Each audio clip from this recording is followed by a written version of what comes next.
A big hello and a very warm welcome to Leaders of Tomorrow with me, Sonali Krishna. On the show today, I'm joined by a very esteemed guest who will be speaking to us on behalf of the UP government. He's going to break down the impact of Prime Minister Modi's Atmanirbhar Bharat Yojana, under which the 20 lakh crore package was introduced. What does the state of Uttar Pradesh have to say about that? And he will also guide us through what plans the state has put in place from their end to ensure MSMEs are back on their feet and kicking.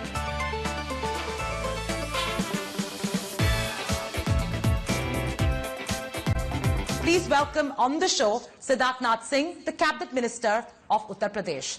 Thank you so much, Mr. Singh. Truly a pleasure having you on Leaders of Tomorrow. Thank you very much for inviting me on their show.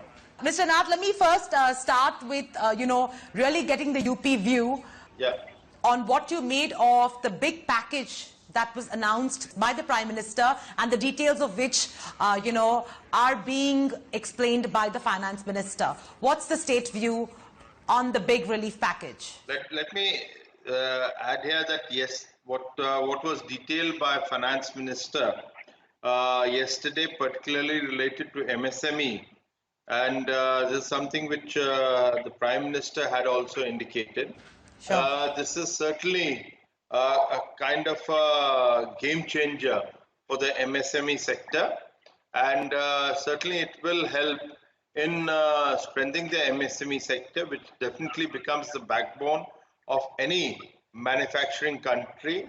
And UP in particular has 90 lakh MSMEs, which are many of them are small and micro, and therefore it becomes a great help to revive them, to help them to move on, and certainly their liquidity crunch they were facing will be eased a lot through this package. Right.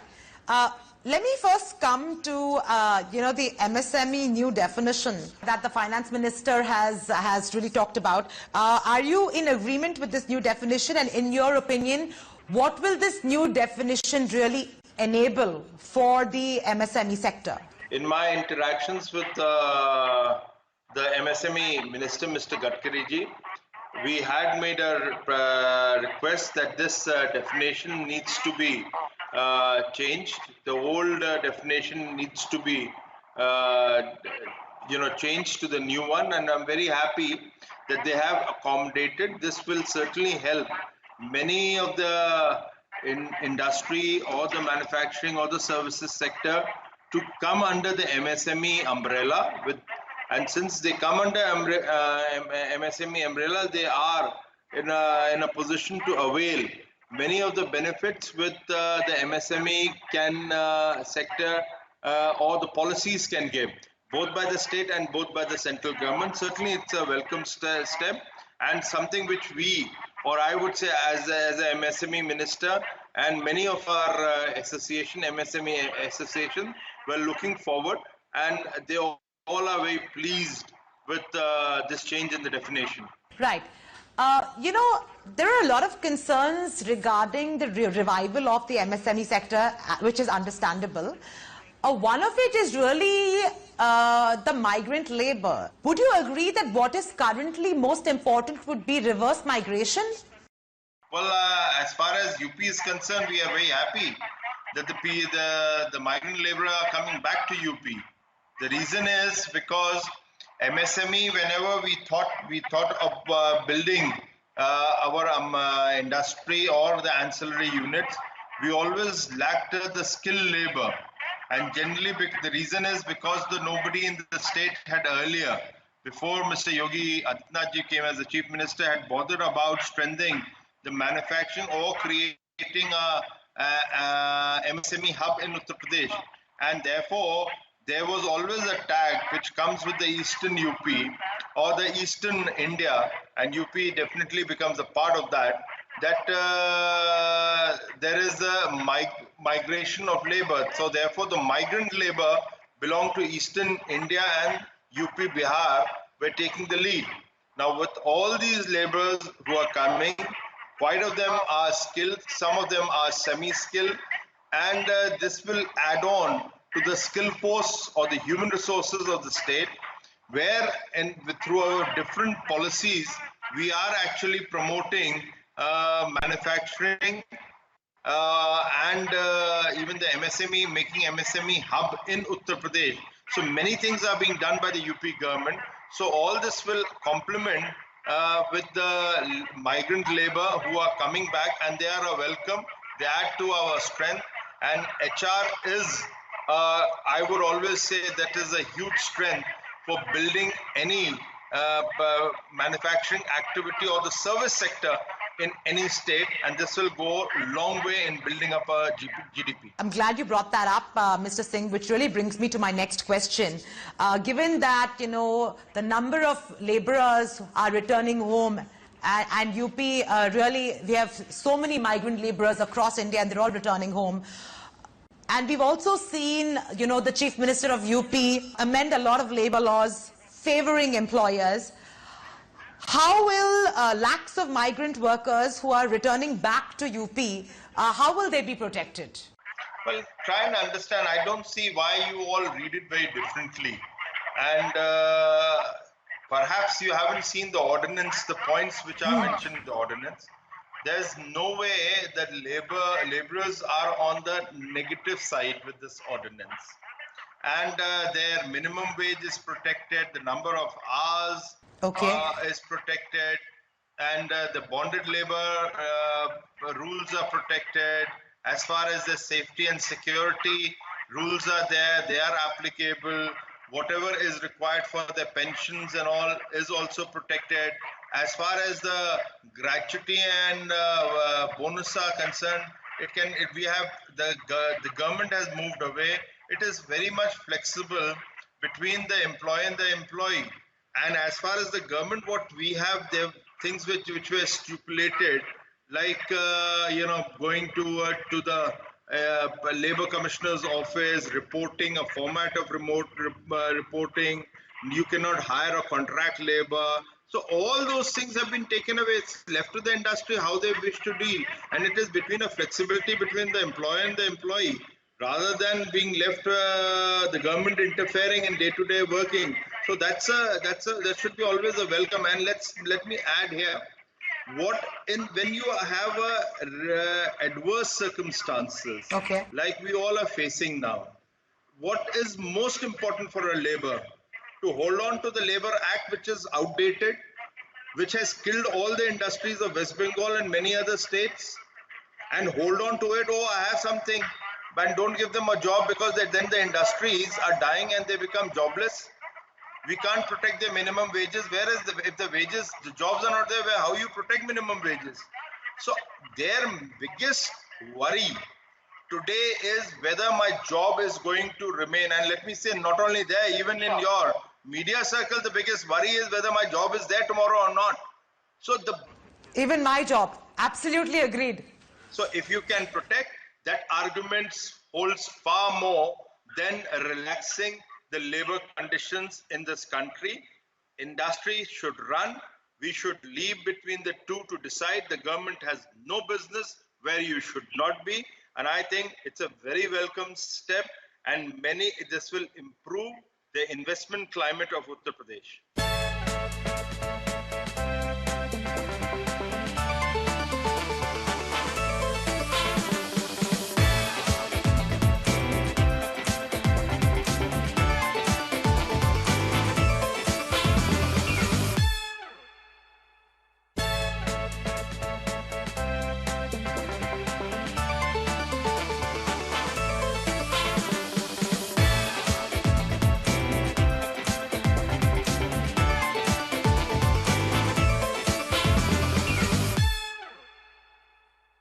When I say that, a big concern for MSME units in terms of, incentivizing them to, get back on their feet would be, for them to actually take the plunge and take that bank credit, because if they're not able to sell in turn, they might be a bit hesitant. So do you see that as a challenge? I don't see it as a challenge. It's a great opportunity. And let me inform through your channel, we become the first state, not even 24 hours has gone by, that Nirmala Sitharamanji announced a huge package for the MSME.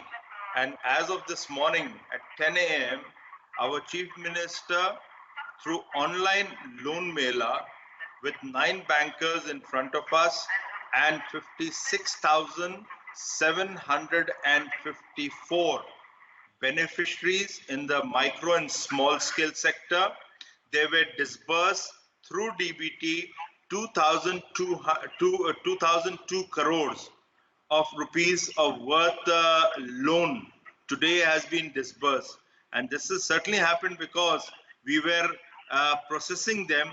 We were during the lockdown, which is still continuing, along with the bankers and through various discussions over phones or audio bridging or through video conferencing with the beneficiaries. We were arranging them to come to our district offices through passes so that we can resolve their issues in the applications and process them. We have actually delivered this morning, first in India, to a loan of 2,002 crores, which is part of the package which the Nirmala Sitharaman has announced. And not only that, we have also launched an MSME Sathi, which is a single window for existing units and those who wish to come to Uttar Pradesh, which will resolve all the problems related to all the departments of UP.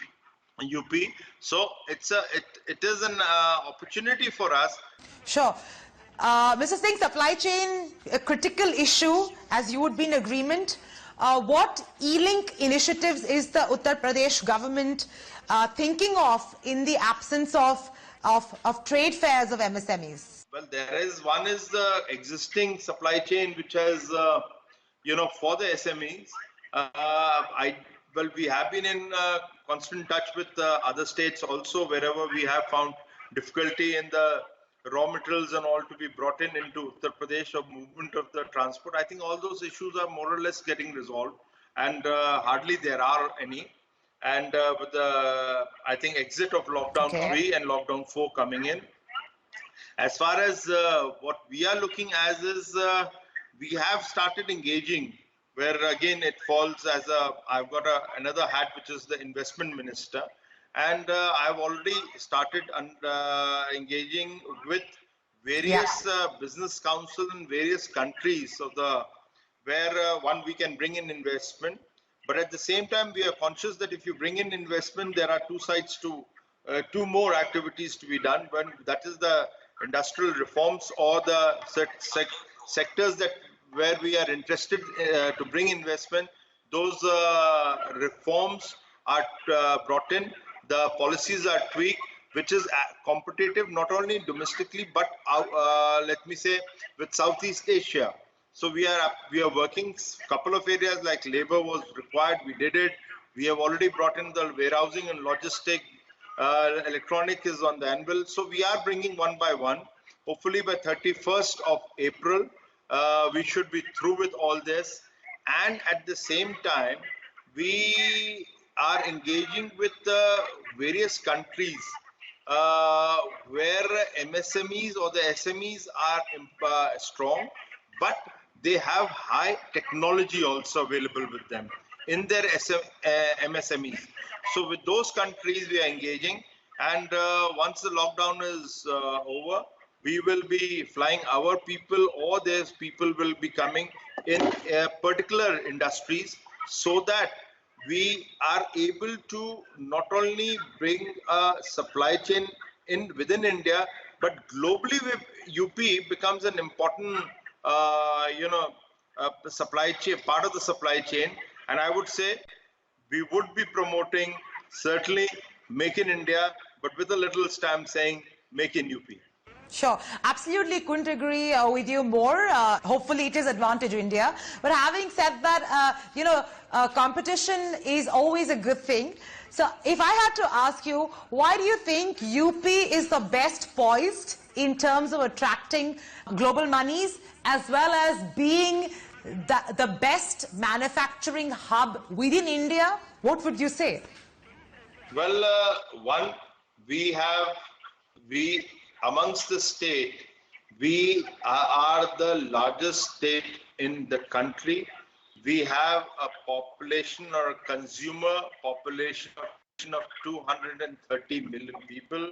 We have a single or a very politically stable government after a very, very long time in Uttar Pradesh, a strong leadership with a vision.